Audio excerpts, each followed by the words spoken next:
You all set?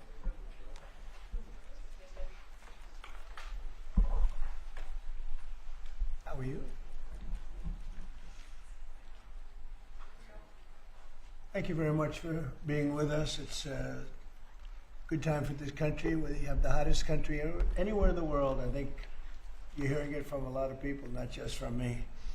We're doing very well in so many ways. And the gentleman on my right, we recruited him. We tried to get the best person. We got a man that you'll hear in a second who's done an amazing job with respect to Social Security. He's running it, and he's running it like nobody ever even dreamt possible. And it's the 90th anniversary right now of Social Security. So today we celebrate that 90th anniversary of one of the most significant pieces of legislation ever signed into law, the Social Security Act of 1935, and we're going to make it stronger, bigger and better. We're doing a job.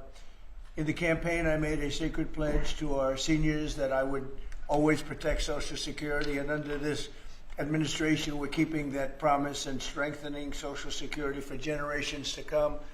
You keep hearing stories that in 6 years, 7 years, Social Security will be gone, and it will be if the Democrats ever get involved, because they don't know what they're doing. But it's going to be around a long time with us. Very much, you'll be surprised to hear some of the numbers. I'm delighted to be joined by the Commissioner of the Social Security Administration, Frank Bisignano, who in the world of business, in fact, I wrote some of the little things down, that he's had an amazing, he was Chief Operating Officer of J.P. Morgan Chase. He worked for Jamie Dimon, and Jamie Dimon said that he was amazing. So think of that, Chief Operating Officer, J.P. Morgan Chase, had a storied career. Then he went to First Data. For those in the business, you'd know it's the largest payment company anywhere in the world. And worked for Henry Kravis, and it was in big trouble. He took it over as CEO. He made it incredible. They merged with Fiserv, and he became CEO of that, and that became extremely successful. I was in Milwaukee. I guess they have the Milwaukee Arena, and where we had some good success and some good speeches. But he's a really legendary guy, and he wanted to do this. I mean, he just wanted to straighten out Social Security because he loves our country. And what he's done in a few months is amazing. Almost 60 million American seniors rely on Social Security for peace of mind and a life of dignity in retirement. These Americans paid into the system, and they deserve leaders in Washington who are going to protect the benefits they've had and protect Social Security. Under Biden, Social Security went down like nobody's ever seen. It deteriorated. There's never been anything like it. The 4 years of Biden were very, very destructive. It couldn't have gone on much longer. Social Security was going to be destroyed. It was being destroyed. The average call wait time reached an all-time high of more than 42 minutes. Field office wait times were at 32 minutes, which is unheard of, and the disability claims backlog was the longest ever in recorded history. In other words, it was run just like the country was run. It was run really badly. But I'm pleased to report that under our leadership, and Frank in particular, the changes he's made and what he's done is sort of a miracle. Sort of like what happened with the country as a whole. Field office wait times are now down 30% since last year, and it looks like it's going to a total record number. And the record was set in a long time ago when the world was a lot different place. So we're gonna beat that record. Call wait times are down 73% while serving twice as many customers per day. The disability claims backlog is down 26%, and seniors now have 24/7 online access to their accounts, which they never had before, whereas under Biden, the website was down 29 hours a week for maintenance purposes. It was essentially not open very much. They were always maintaining it, but they didn't know what the hell they were doing. They had a person running that had no idea what they were doing. Among my very first acts was to order all government employees to return to the office or be removed from the job, which means our Social Security offices are now open for full business hours 5 days a week. So unlike being shut down all the time, we're open at record levels also. We're making it really great for the people that want and demand Social Security, and they paid into the system. They deserve it. Last month, I signed one big, beautiful bill and allowed no tax on Social Security for our great seniors, okay? So how's that? Not bad, right? No tax on Social Security for our seniors. And to protect our benefits, we've already kicked nearly 275,000 illegal aliens off of the Social Security system. These are people, many of them have already left the country, and yet we were sending them checks all the time. And 275,000, and that number is now even larger than that, Frank. It's an unbelievable job. And what that's doing is making the system strong. It's making it strong. Biden never kicked anybody off. Everybody joined. And we're carrying out historic deportations to remove many more illegals committing Social Security fraud. It's the Social Security fraud that was taking place at levels that nobody's ever seen. We cleared 12.4 million names listed in the Social Security database over 120 years of age. Think of that. So we had 12.4 million names where they were over 120 years old. Is that right? That's a hell of a statement. I have a feeling, Dan, that's not really really didn't happen, did it? So you have 12.4 million names listed in the Social Security database that were over 120 years of age, meaning you were breaking records, because I've never heard of anybody at 125. There were nearly 135,000 people listed who were over 160 years old, and in some cases getting payments. So somebody's getting those payments, and we're after that. We're also fighting the menace of inflation to make life more affordable for American seniors, and we've ended Biden's inflation nightmare. So we had the worst inflation in the history of our country, and now our inflation is down to a perfect number, a beautiful number, hardly any at all. And yet our country is taking in tens of billions of dollars and trillions of dollars, actually trillions of dollars in tariffs. You know all about it. It's been amazing. They say, why are we taking in so much money? Last week they found $29 billion and they couldn't figure out where it came from. I said, check the tariff shelf. And they said, how did you know that's where it came from? We're taking in billions and even trillions of dollars in tariffs, paid by other countries who, frankly, were taking advantage of us for many, many years. And they were doing that to us, but our people didn't know it. We didn't have smart business people. We've ended Biden's inflation nightmare and came in below expectations, and yet, again, this past month, we set records. Gasoline prices are way down, and really dramatically, as everybody knows, and energy prices have been going down, other than in certain states where you have Democrat-run states where they put windmills all over the place. Anytime you see a windmill, you'll say, well, they have bad energy costs, and it's happening in New Jersey. I saw that there's a revolution going on in New Jersey. They closed up a nuclear power plant, and they're raising electricity rates by 21, 22, and 28%, something like that. And you're going to have a new governor in New Jersey. I'll tell you what, you have a good man running in the Republican Party. He'll get him down. But what they've done is they've killed so many good sources of energy for very expensive windmills and lots of other things that don't work. 401ks and retirement accounts are soaring, and the stock market is setting record highs. Almost every day we're going record highs, and yet we're taking in hundreds of billions of dollars in tariffs. So it's turned out that Trump was right and they were wrong. A few smart people knew what was going to happen. A few of us were right. So we're going to keep the fighting going. We're going to make America's seniors every single day. We're going to fight for them. We're going to make them richer, better, stronger in so many different ways. But Social Security is like pretty much the one that we think about, and we love it, and we love what's happening with it. And it's going to be good for 90 years and beyond.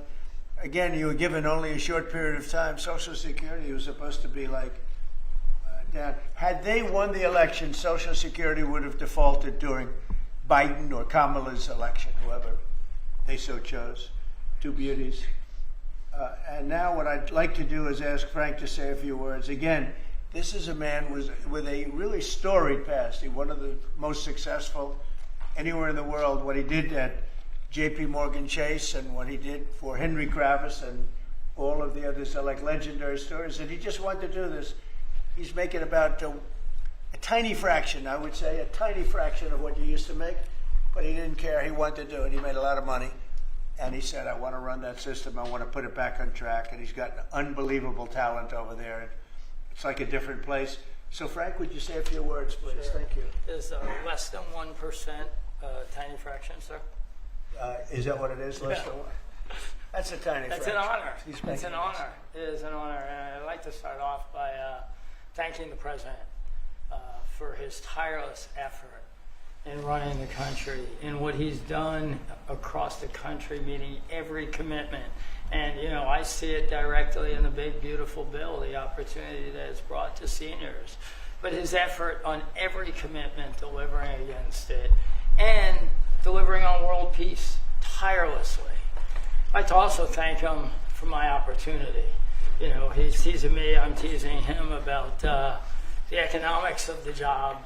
But the reality is to serve 300 million Americans, which is what Social Security serves, is a tremendous honor. And him putting that faith in me and building what I believe, and I think I have a right to say it, is the best leadership team ever assembled in the White House and in the cabinet. So that's my great honor. So I come here and get the opportunity to serve the American public in a manner that I never imagined in my life. And what we found was the opportunity to fix a foundation. The reality is, people talk about 72 beneficiaries. I talk about over 300 million Americans with a Social Security number that we must protect through the system. And when you look at what we talk about in eliminating Social Security numbers that were live in the system, they could carry fraud through the whole system. So the first thing was root out fraud, waste, and abuse. But while doing it, the best way to be more efficient is provide more accurate payments and better service. And you heard the numbers.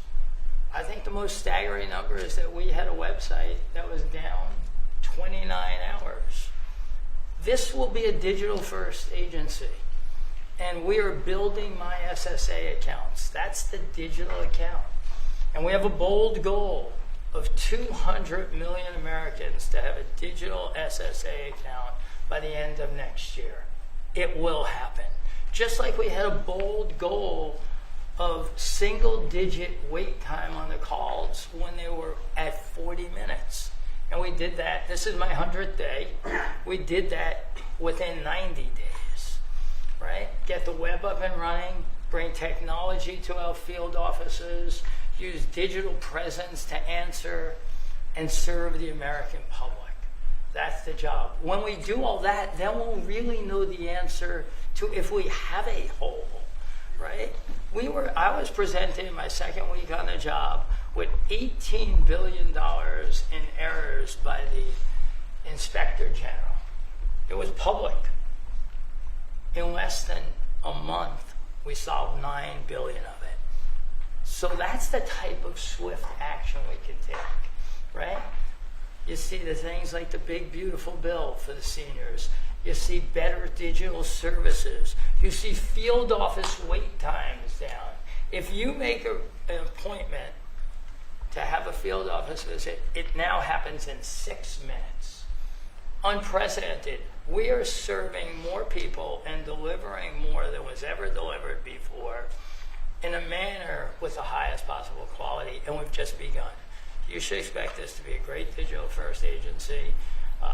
My commitment to make this happen is as deep as the President's commitment to make the world a great place. And you see the fabulous job happening here across America and what he's doing in the world.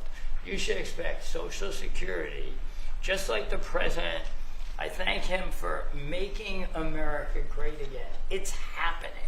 Social Security will be great again. You have my commitment. Thank you, Mr. President. Thank you very much. Okay. I'm going to sign the new proclamation, please.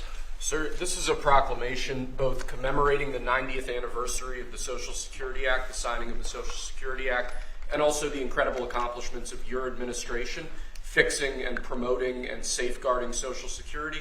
And it also obviously mentions the fact that as part of the One Big Beautiful Bill, a vast majority of our senior citizens are no longer paying taxes on their Social Security benefits, as you promised in your campaign and as you delivered for the American people. That's a big factor, isn't it? Yes, sir. That's great. I think they're very happy about it, too. They're very happy about a lot of things. Good job, Frank. Thank you, sir. And Frank has brought with him some of the most talented people in business, and they were making a lot of money, but they made a lot of money. They had money they didn't have to make anymore, and they just want to do this. They want to have our country become strong and good, and that's what's happening. And we're doing that in a lot of locations, a lot of areas. You deal with some of the people that are commissioners, that are secretaries of state, secretaries of treasury and commerce, people that were really, really successful people, and they gave all that up to make a very small amount of money. They don't even consider it a fraction. You say 1%, less than 1%. That's pretty good. That's a big pay cut. But Frank is one of the most outstanding of all. His career has been incredible, and you just have to look at what happened at J.P. Morgan Chase and look at what happened with First Data. First Data was the biggest company of its kind in the world, but it was not going to make it. He went in, and it became a tremendous success. It merged into another company, and he became the head of that company. Then he said, let me go save Social Security. Because as big as that stuff is, it's small potatoes compared in terms of numbers, right? In terms of numbers, these are big numbers. Government numbers are big numbers. So I want to thank everybody for being here, but I'm really proud of you, Frank. And here's your proclamation, and let's take a look at what that looks like. Signed by the human hand. For a change. That's good, right?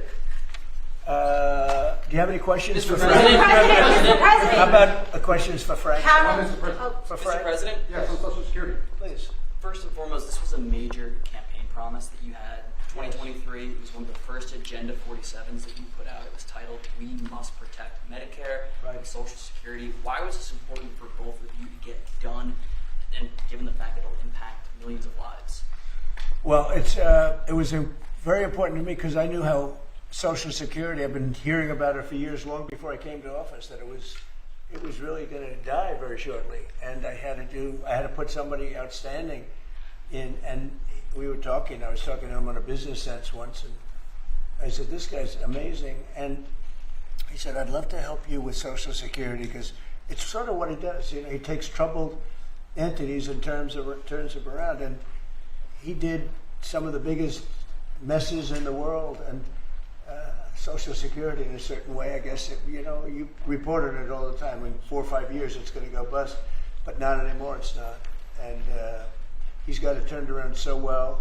The proclamation helps. All of the things we've done help.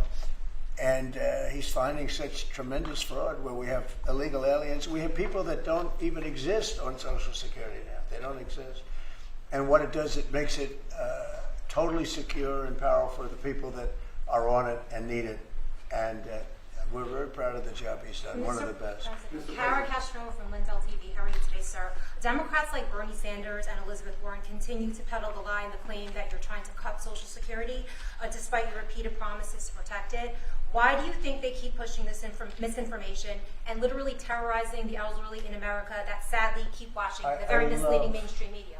I love your question. I should have called you almost first, but I love his questions also, always. But it's such a good question. It's so vicious what they do. Elizabeth Warren said she was an Indian. We call her Pocahontas. She's a liar. She lied her whole career. Based on the fact that she was an Indian, she was able to get into certain colleges, get certain jobs, get into certain universities to work there. She's a liar and a mean person. She's a nut job. I watched her the other night. She's all hopped up endorsing a communist in New York City. And she was all excited and jumping up and down. She's got to take a drug test. She really does. She's got to take a drug test. There's no way somebody can act that way and be normal. What she's done to our financial institutions, she destroys people. Do you know that you had a lot of great banks in the Midwest and banks that loaned to farmers and others, and they went out of business? She put them out of business. Stone cold mean. Banks that were open 150 years, family banks that supplied the farmers and manufacturers and others, and she put them out of business. She's a mean, horrible human being. Bernie Sanders is Bernie Sanders. I don't mind him so much. He's just a liberal guy, very liberal guy. He's a wacky guy. He's still sharp. I got to tell you, he's 86 or 87 or something. He's still sharp. You compare that to Joe Biden, it's, sort of what happened. So I don't mind Bernie Sanders. With him, you know what you're getting. You're getting a guy, he's a nasty guy, but he's somebody that, I don't know if I call it a fastball, but he's able to throw the ball pretty well. He's okay. I watched him the other day. He was totally on the opposite side of things. I will say this, the biggest issue right now, and an issue that's really taken hold, is crime, stopping crime in the cities, and the Democrats are fighting the stopping of crime. So I think that's like men playing in women's sports is okay, or transgender for everybody, okay. But this is a bigger issue. This is the biggest of all issues. Crime is rampant in D.C. It's rampant in our generally blue-run cities, and they've got to do something about it, or they're never going to win another election. And instead of calling me a dictator, they like to say Trump's a dictator. Trump's a dictator. Well, I had calls from many, many friends, including Democrats. I have a lot of Democrat friends, but they're normal people. And they were thanking me so much for what I'm doing in D.C. They feel so safe already. And at the border, we had 0 people come in, and this is done by a liberal group. They're the people that do it. I have nothing to do with it. 0 people in 3 months. We had 0, 0, and 0 for 3 months. And last year we had millions of people pouring in from all countries, from jails, from drug addicts, gang members, drug dealers by the thousands and thousands. 11,888 murderers, half of whom committed more than one murder. They flowed into our country, and for the last 3 months we had none. And I didn't remember when Joe Biden used to always go, I need legislation. I had no legislation. I just said, we're closing the borders, and the whole world understood it because they respect your country again. They really respect this country again. They didn't respect it. When he said it, it didn't mean anything. But now they know it meant a lot. And Mexico does what we tell them to do, and Canada does what we tell them to do, because we had the 2 borders. We have the northern border, southern border, and they were both horrible. But now it's some people say it's a miracle. Well, what Frank has done with Social Security also is something very special. But what we're doing with crime, which will be your next question, I guess, that's because everyone's they're afraid. Half of the people here, maybe all of the people here, most of you live in D.C., you are petrified to go out. And you're liberal, and if you're liberal, you're going to have to change. You're Democrats, you're going to have to change your ways. So we will have crime under control very shortly in D.C., but they're record numbers, and sadly what I guess the mayor did, but whoever it was, they asked the numbers to be fudged so that it would show less crime than the fact. The fact is it's worse than it's ever been, and we will have it just like we did at the border, where with borders are totally in great shape right now, the best ever, record-setting shape. We'll have the crime situation solved in D.C. very soon. And we're also going to beautify the city. We have a beautiful city, but you can't have graffiti, and you can't have roads with potholes, and you can't have the medians, the dividers in the roads falling down on the street.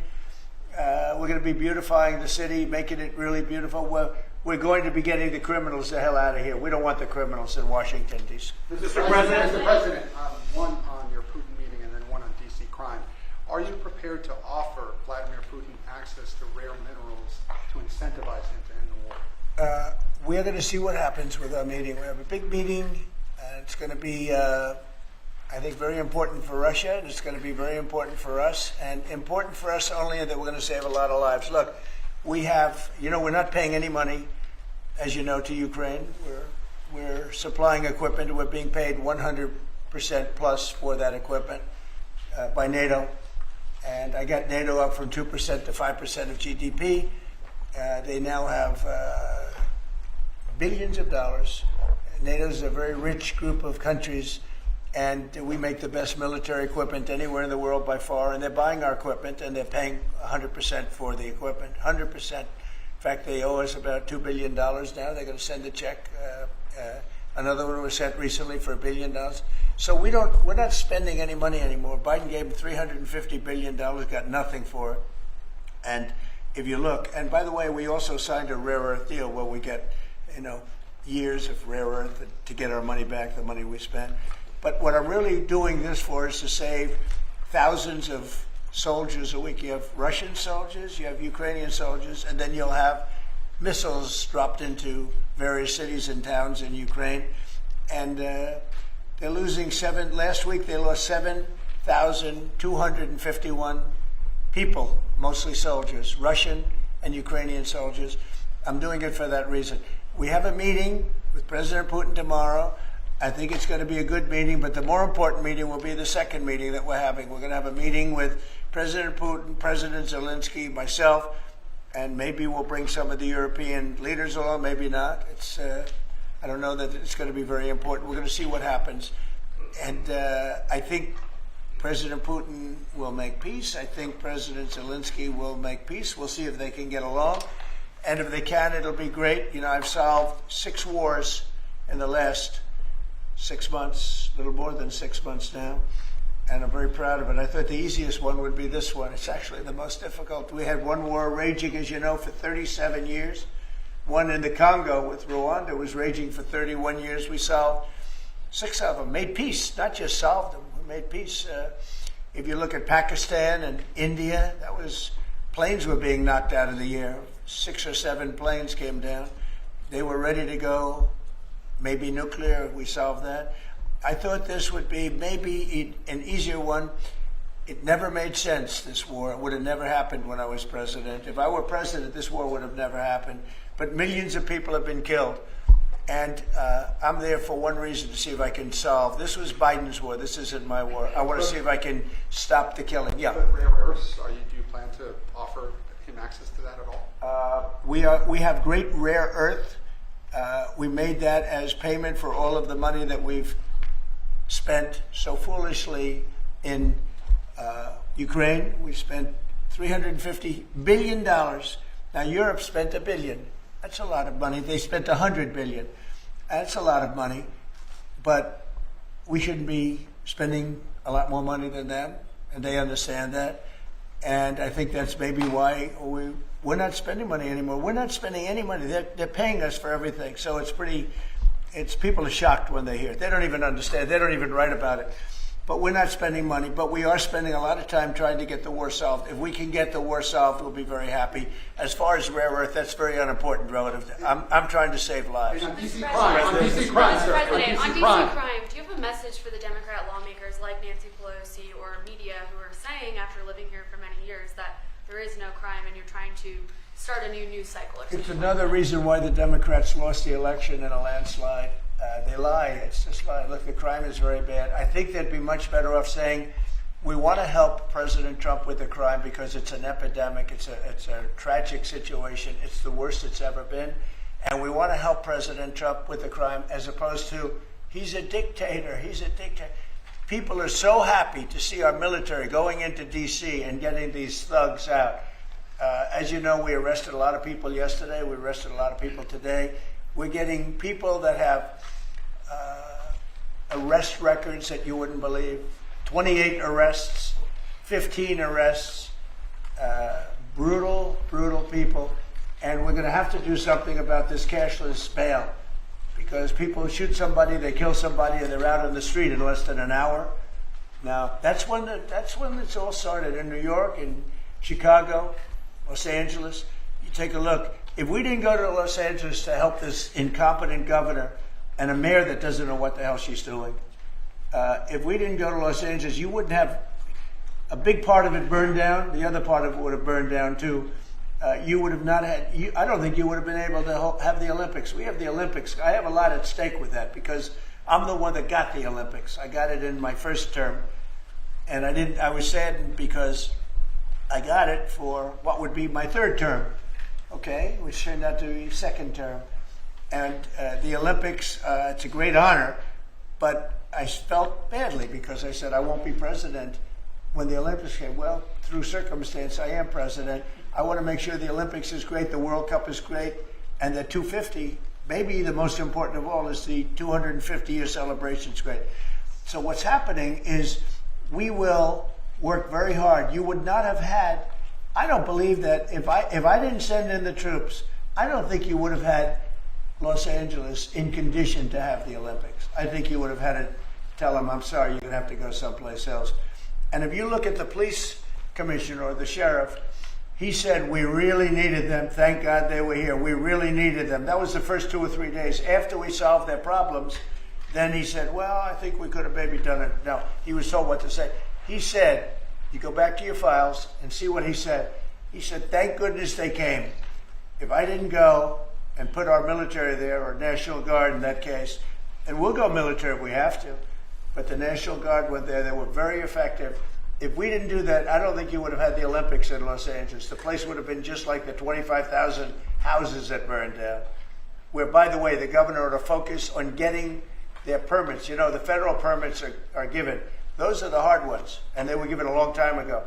People can't rebuild their house because they can't get permits from the state and the city. And they ought to focus on that because it's very upsetting. I went there right after the fires. I walked the streets and I met a lot of great people. They want to rebuild their homes. We took care of it from the federal standpoint, but they're not taking care of it from the city, the mayor and the governor. They're not getting their permits. They can't build their houses.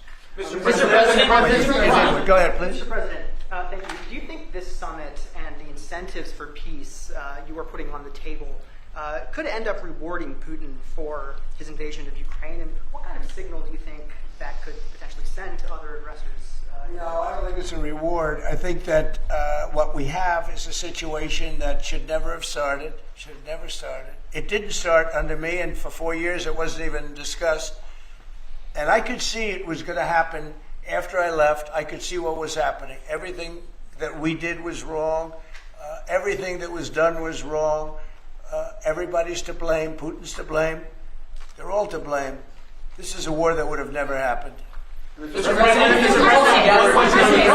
we have a question on LA. Mr. President, earlier today, the Washington, D.C. police chief issued an executive order allowing metropolitan police officers conducting traffic stops to notify federal immigration and customs enforcement about undocumented immigrants that they encounter. Yet the city has a long-standing pro-immigration policy, including allowing non-citizens to vote in local elections, which is ridiculous, and limiting cooperation with federal immigration agencies. Right. Did your administration pressure the D.C. police chief to review and repeal these policies, and will you require other cities to roll back similar policies to avoid possible federal takeover of local law enforcement? So what you're saying is that it was a very positive thing. When they stop people, they find they're illegal, they report them, they give them to us, etc. That's a very positive thing. I have heard that. It just happened. That's a great step. That's a great step if they're doing that. Yeah, I think that's going to happen all over the country. We want to stop crime. I think if the Democrats aren't strong on this issue, they won't be able to do it. I think this is a bigger issue than all of the other ridiculous things that they like open borders. Well, open borders is bad. Open borders has caused a lot of this problem, allowing millions and millions. I think 24 million people were allowed to come into our country. Many of these people from prisons, from jails, from mental institutions. This was the Biden policy. And I don't believe it was him. He was never there before. It was the people that encircled this very beautiful desk, the Resolute desk, radical left lunatics who were smart, but radical left.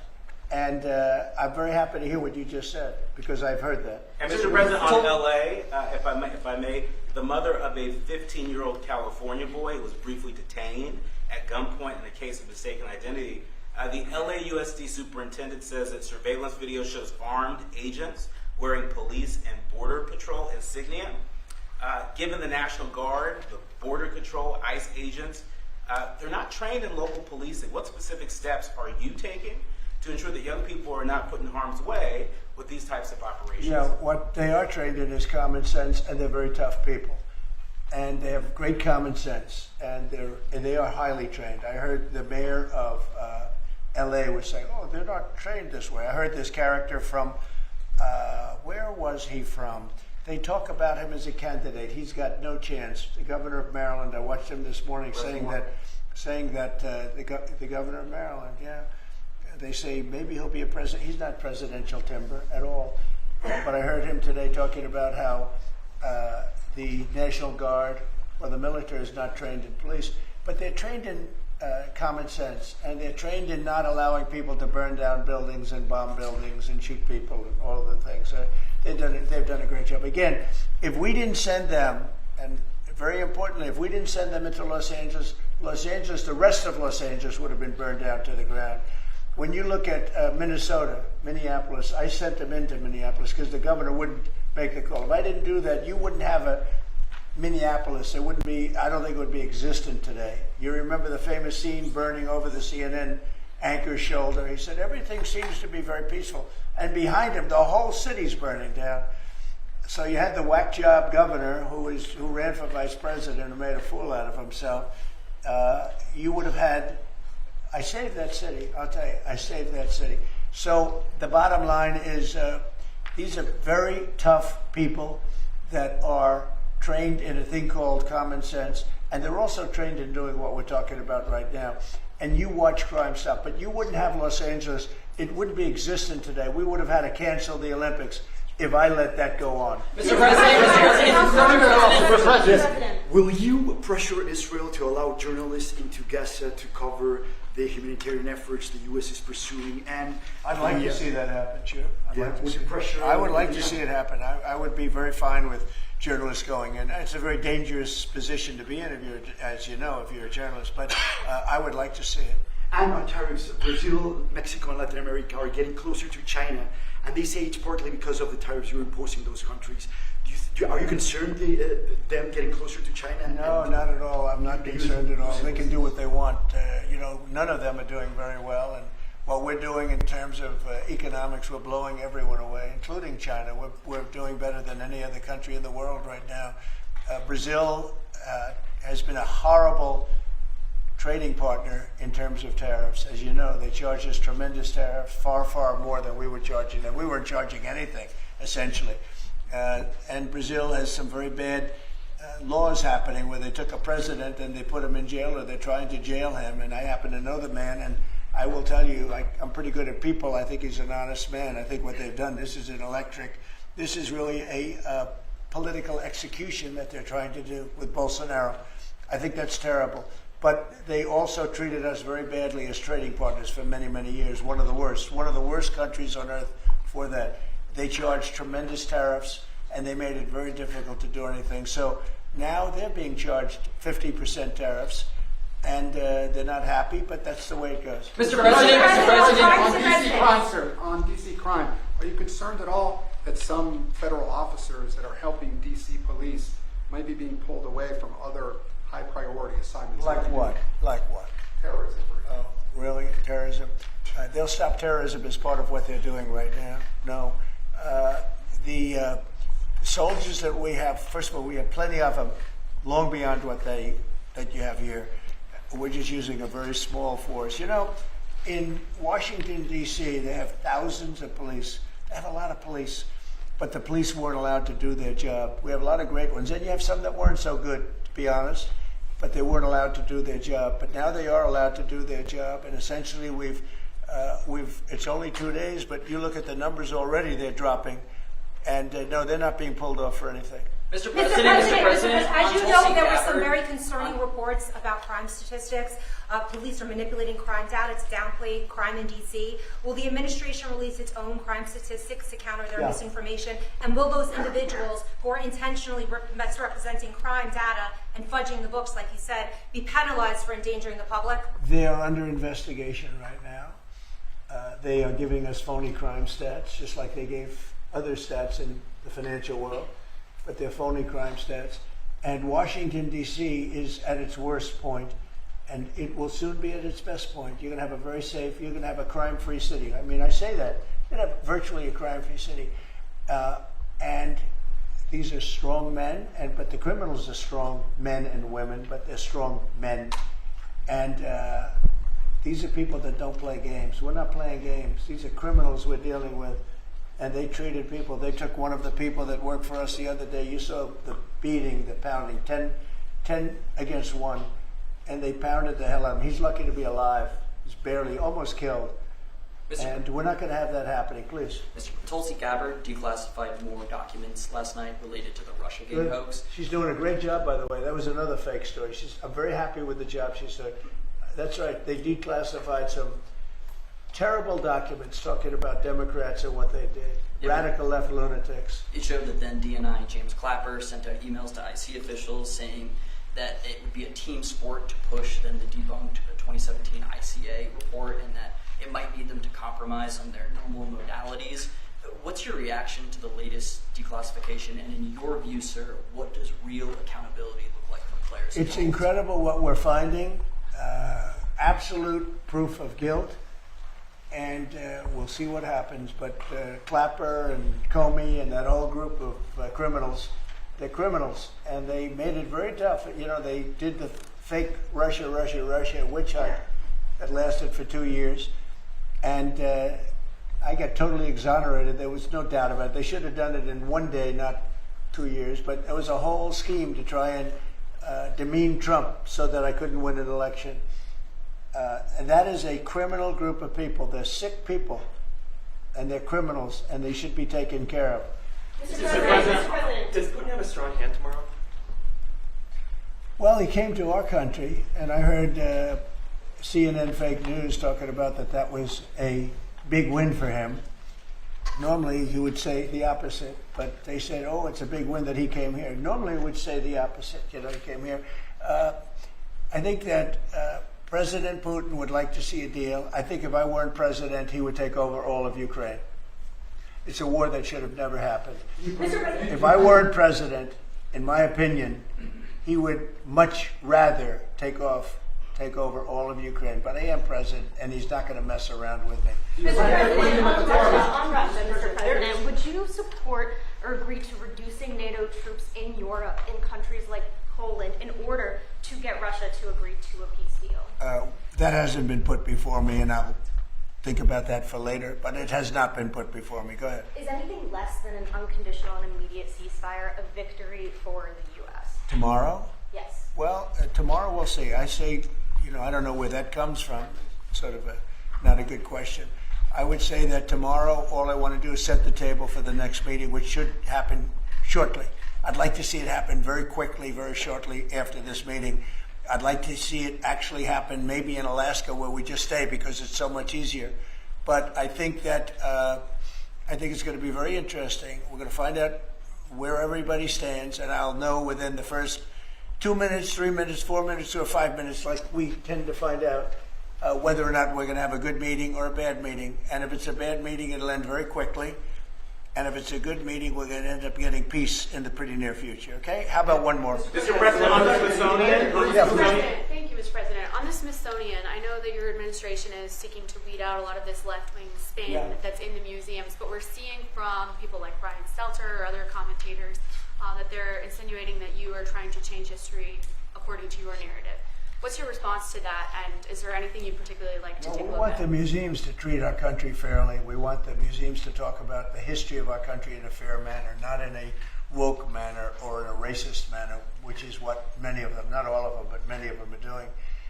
Our museums have an obligation to represent what happened in our country over the years, good and bad, but what happened over the years in an accurate way. Thank you very much, everybody. Mr. President, how do you reconcile that?